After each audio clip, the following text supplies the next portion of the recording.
Hello, my friend, and welcome to this episode of A Call to Leadership. On this two-part series, we are diving into such an important topic of the social expectations, the ways that we feel as though we are in bondage to what others expect of us, how others create our own identity, how we can break free of that and truly live fully to communicate messages with meaning and to live our purpose. I've invited a friend, Gordon Melville, to help me unpack this. Can't wait for you to listen in. I'm Dr. Nate Salah, and this is A Call to Leadership.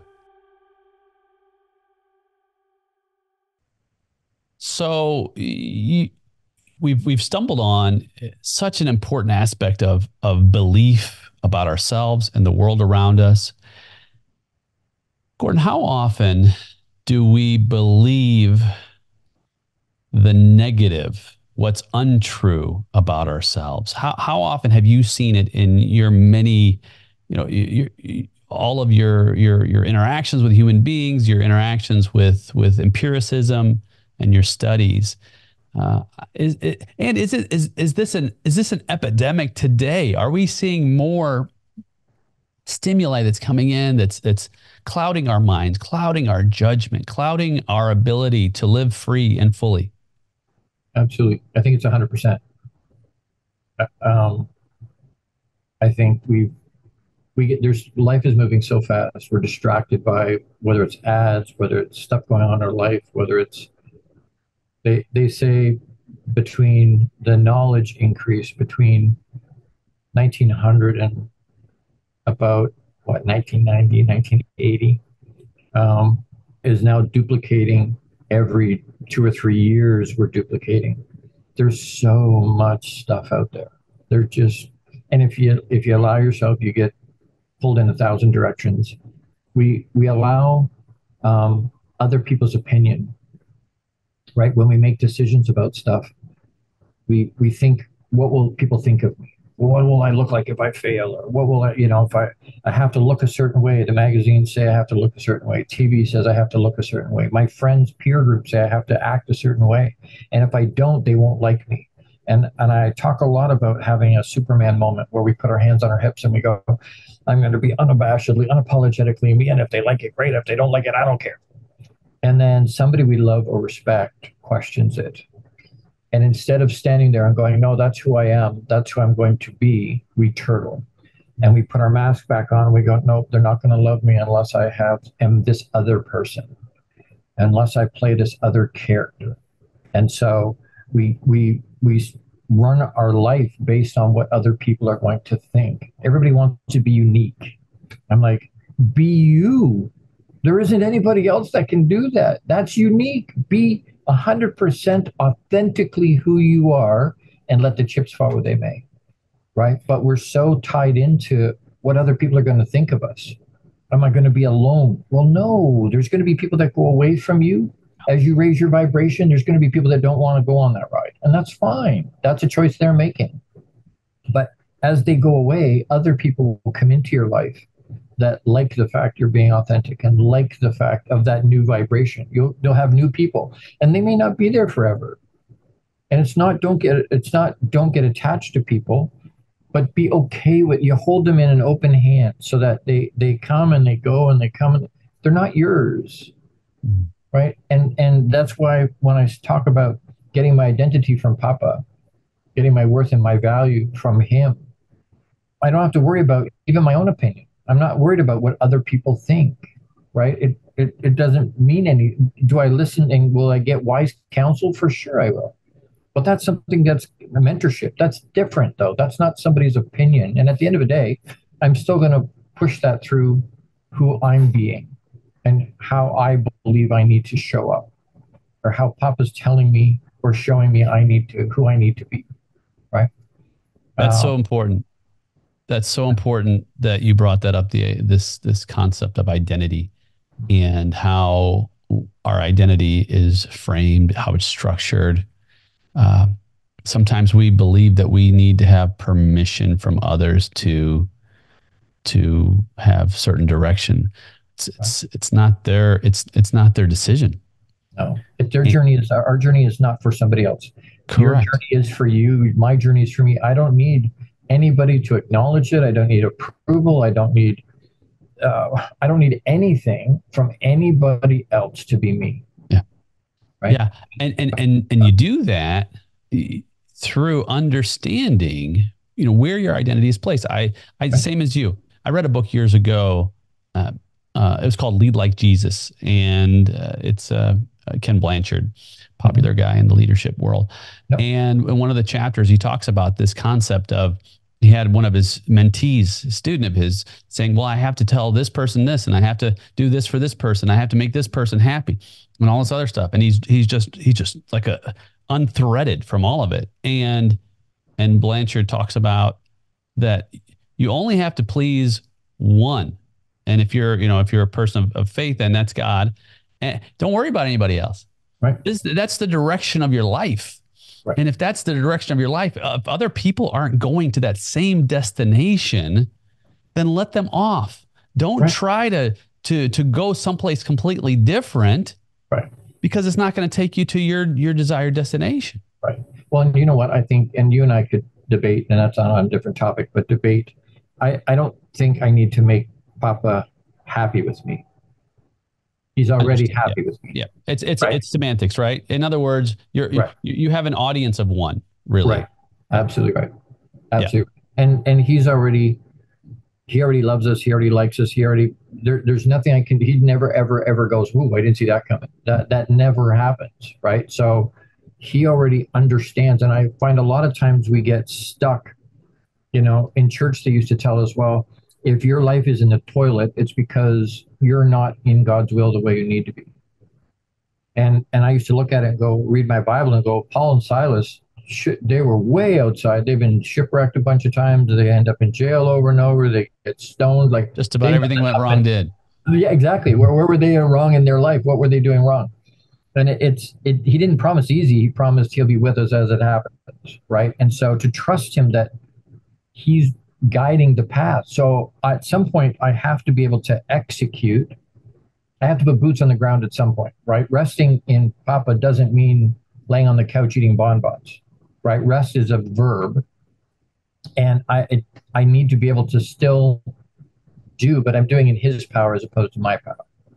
I'm doing, and I say to him all the time, make sure this, if you don't want me going in this direction, you completely shut off that door. Completely close that door. I don't want there to be any ambiguity whatsoever, whether should I be going that way, not going that way.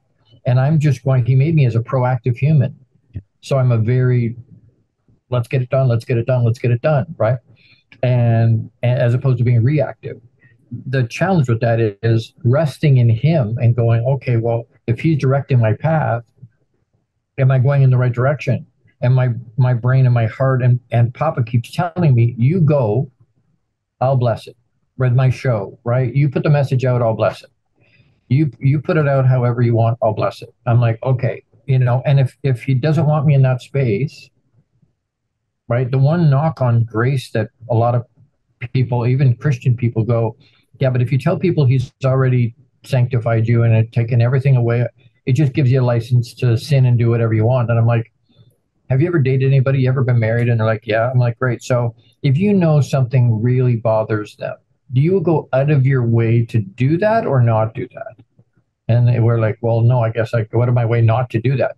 Exactly. So if I love Papa, I don't go, well, he's given me a free pass. I can do whatever I want. I can sin however I want. I go, you know what? That's not how this works. I love him. I don't want to do those things because I know, is it going to hurt him? He knew it was there already. If I'm going to do it, he knew I was going to do it. I was going to make that choice. But so in terms of it hurting, will it hurt? No, he already knew it was there. It's not an extra, do you know what I mean? It's not an extra hurt out of the blue. But I'm going to go out of my way not to do the things that, right? I found it weird in church. And I didn't understand it at the time the way I understand it now. I heard it from Darren Hardy, but he always talks about energy flows where attention goes. Mm. So wherever we put our attention, there's going to be energy flow there. So in church, it was always don't sin, don't sin, don't sin, don't sin. Holy crap, the pastor's sleeping with his secretary. How did that happen? Well, that's where you were focused on the sin. You weren't focused on the positive side. When we're on a skid pad sliding towards the wall, they say, don't look at the wall. Look where you want to go, and your hands will steer you there, right? But we have this, it's counterintuitive to our brains going, no, no, no, no. I don't want to hit the wall. Don't want to hit the wall. It's like, look where you want to go. You'll go that way. Yes. Right. But the same thing Yes. with our activity as a human. Stop focusing on, I don't have enough. I want to focus on the abundant side, right? Because if I keep talking about I don't have enough, I don't have enough, I don't have enough, I don't have, I have lack, I have negative. If that's where I'm going to focus, that's what I'm going to get. Yeah. More of that, right? But we don't wire our brain that way. We The don't. the focus, that's so critical. Mm, And it seems elementary. However, and in some ways it is. However, right.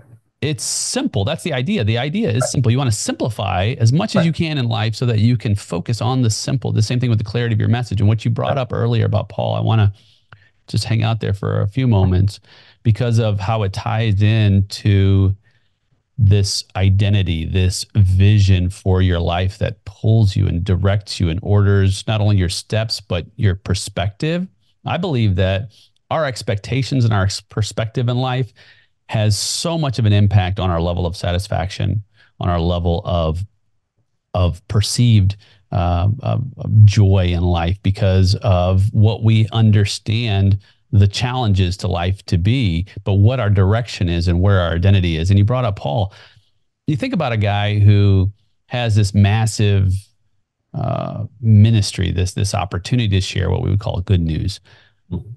And you think, okay, this pathway should be pretty easy, but it's not, right? As you had said, this guy he's beaten, he's Uh-huh. stoned, he's Uh-huh. imprisoned, he's shipwrecked, he's left for dead, he's bitten by poisonous snake. Uh-huh. Just about everything that could have gone wrong for this guy went wrong. And I Right. think about it, okay, well, in my life, in your life, Gord, likely we will never experience that level of challenges and circumstances in our lives. But we will experience challenging and very difficult circumstances. Someone listening right now is experiencing a very difficult circumstance. And I believe that, as you had mentioned earlier, God is intimately acquainted with our circumstances, cares deeply about our circumstances. But the vision for our lives, God is in the character building business, and he will take us through our circumstances to build us into the character of Christ, one who loves both up and across. Absolutely. That's the poem about footsteps, right? Where the person turned around and went, well, look at all the hardest parts of my life.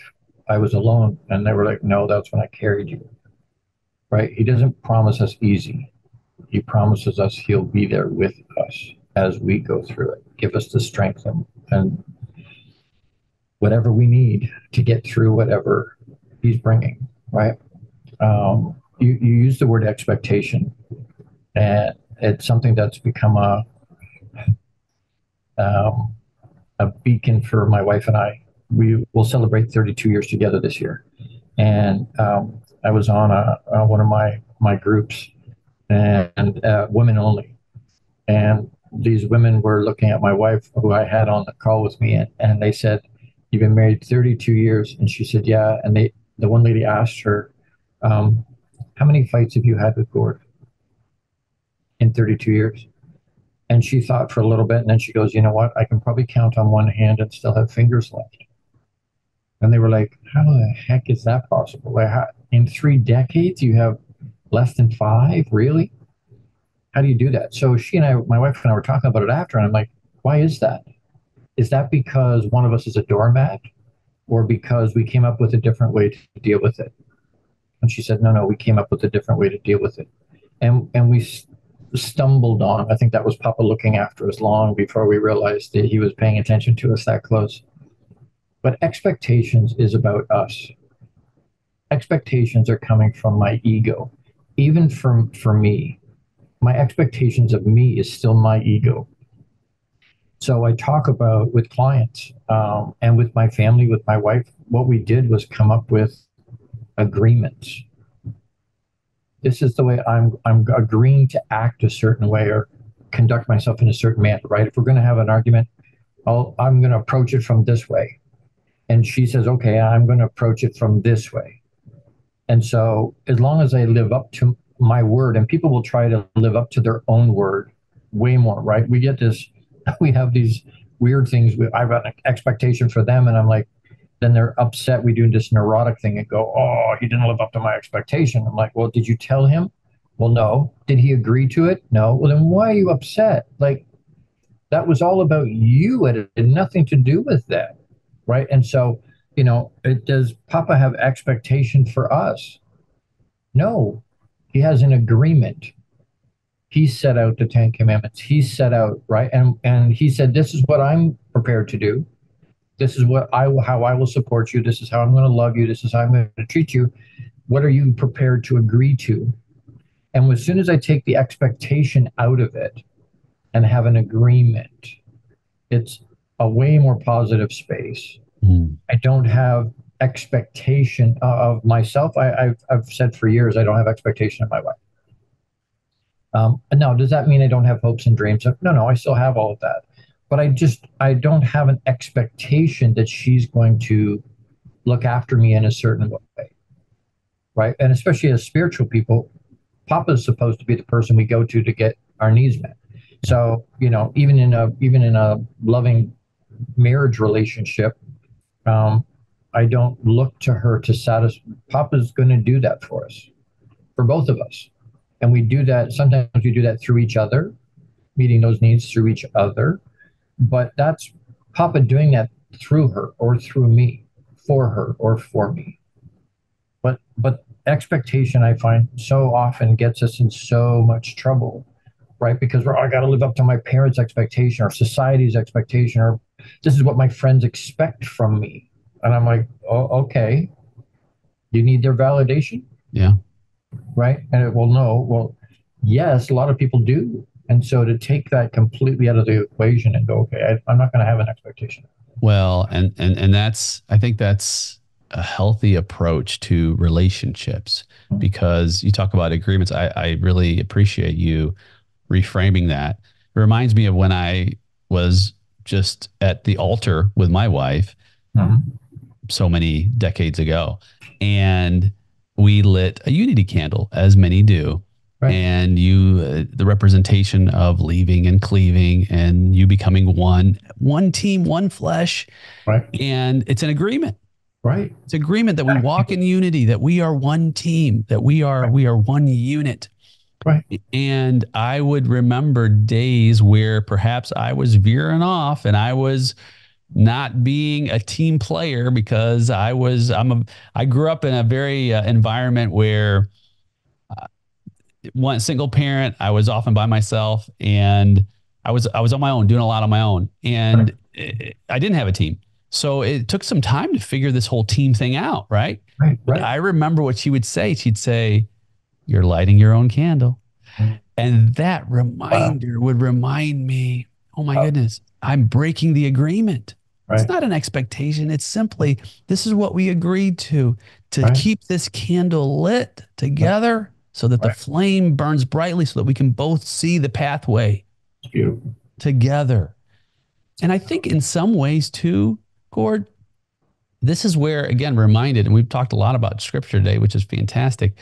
This idea that when Paul, again, back to Paul, when he was crying out about this thorn in his side, don't know what it is, could have been spiritual, could have been physical, could have been emotional. His response was, my grace is sufficient. My power is made perfect in weakness. And I think about that in my own journey. The agreement is, I'm giving you unmerited favor. That's another way to say grace, right? Which is massive, by the way. It's like it's the most amazing gift. Absolutely. Yeah, it's not good news. It's great news. Yeah. Right. That's the agreement. And here's the thing. If it's not sufficient, don't sign the agreement. Right. Because you'll be disappointed, because you'll be looking for things outside of that agreement that are perhaps even lesser things. Right. Because you don't understand the greater thing. Absolutely. This is what I'm talking to myself. Right. But because that grace is sufficient, that agreement propels me forward in my identity and my direction. And incidentally, as you had alluded to earlier, my values. Right. Because the values we hold are boundaries and borders. They define who is a participant in this journey and who perhaps is not a best fit. And I think it's so important for us. And I want you to talk about this briefly, if you can. The mandate for us to not only understand our values, and as you mentioned, in authenticity, but also to speak them out so that it's clear to others what is important to us. For me, one of my core values is integrity. And it's not that I've perfected it, right? Core values don't mean that you've perfected it. It's simply, Right. it's a virtue. It's a principle that I hold so dear that I continue to strive for excellence in this virtue. And if you're a person who doesn't walk in integrity, it doesn't mean that, the doors are closed. It just means that this is the direction I'm going in. If you're not going in that direction with these values, then it's likely we're not going to see eye to eye. Right. We're not going to have agreements that are lasting. Right. I think a lot of times, and just real briefly, I think a lot of times they say, if you want to find the most judgmental place on the planet, go to a church. Right. My dad always says, Gord, the Bible clearly says. And I'm like, Dad, do you know how many denominations there are underneath the umbrella of Christianity? And he's like, no, a lot. I said, yeah, try more than 41,000. And they will all tell me it clearly says. So maybe I don't have all the answers. Maybe it is there a possibility that there's, like I say, the good news isn't just good, it's great, it's phenomenal, right? And so if that's the case, I've said to people for a long time, I think a lot of Christians should close their mouth and be. It would have a much, much more magnified effect in a positive way. If they're actually being who they're supposed to be, because I'm finding a lot of times in our world all over the place, they're saying one thing and being something completely different. And so, and then people disconnect from it because they're like, well, to your point about integrity, well, there's no integrity there. They're saying this is what they believe or this is what their value is, and then they're doing this. Well, which is it? And so they discount it all and go, well, if that's what that's about, I don't want any part of that. And we do it a disservice. If we could just be, because they say actions speak louder than words, right? So if I'm being who I'm supposed to be, it's shouting, these are my values, right? There's certain things that you will say that in a regular conversation with you, even if I didn't know what your values were, by some of the things that you say, I'm going to be able to figure out fairly quickly, hey, integrity is something that, well, how do you know that? Well, watch it. Look at him. Look at these pieces of his life. Look what he's doing in his life. Look at the way he conducts himself. That tells me he has integrity, right? Go play golf with him. He doesn't add strokes. He doesn't take away, like, do you know what I mean? Like, yes, because your values, they meter and measure and they right. order your steps. Not only Right. that, but then your values become how people perceive you, as you're saying. They become literally, your values form your reputation. Uh-huh. And then your reputation becomes really your brand. It's your fingerprint in society. And it is your unique, and you can't fake it, by the way, because eventually you will be found out. Uh-huh. Look at Bernie Madoff. People get found out. And if Right. you're not found out in the public sphere, you're definitely found out at home. Absolutely. And so living authentically in those values, you're right. It is a beacon, right, of what's truly important. You talk about integrity. Look, I haven't always walked in integrity. I haven't had that in my life. I haven't always had a servant's heart. I haven't always had empathy. These are areas of my life that I've begun to embrace over the last however many years and decades through a change in my identity from above. Right. That then directs my behavior. And it doesn't really matter. At the end of the day, as you said, it doesn't matter who believes or doesn't believe or agrees or doesn't agree. Right. I'm with you that we need to walk in such authenticity and care that we begin to stamp out the hypocrisy Right. in our world, in our lives, in our communities. That we embrace people from a true, pure heart of love. At the beginning of COVID, I put a sign on our front lawn that said, "I love you." And this lady was walking by with her dog, and she looked over and she goes, "How is that possible? You don't even know me." And I said, "Well, people hate for no reason. I can hate for, or I can love for a reason." And she says, "What's the reason?" I said, "You're a human and you're alive. I don't need anything else." And she goes, "Ooh," and she just kept walking. But it's about, I don't need to know who they are. I don't have to agree with all their life choices. They don't have to. It's not saying, "Hey, what you are all the way across the board is perfect in every way." Papa might see them that way, but my brain, I find the weirdest thing happens when we were growing up. If I choose a topic like LGBTQ, when we were growing up, we attacked, at least what we were always taught. They were attacking the person, and it always disconnected for me because I'm like, okay, we're teaching God is love, and He didn't make any mistakes. These people are bad. We didn't attack behavior. Right, and so there was always this judgment.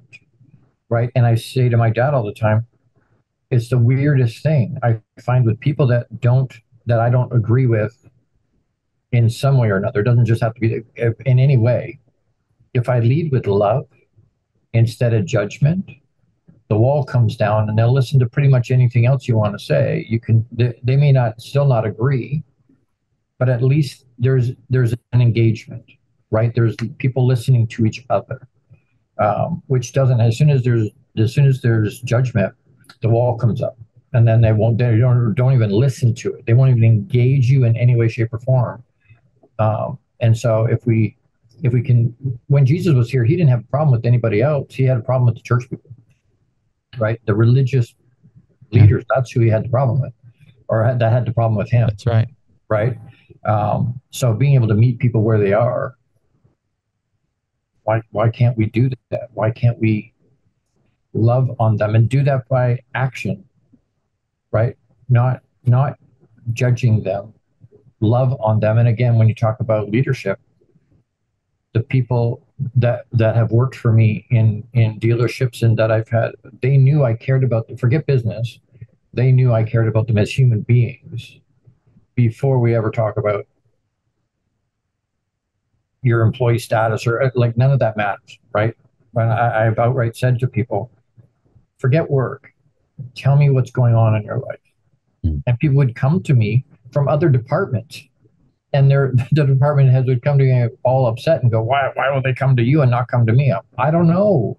Maybe you're not approachable. Maybe you're a boss, right? You might be a manager, but you're not leading. Yeah. Well, Right. you become an adversary rather than an Right. ally.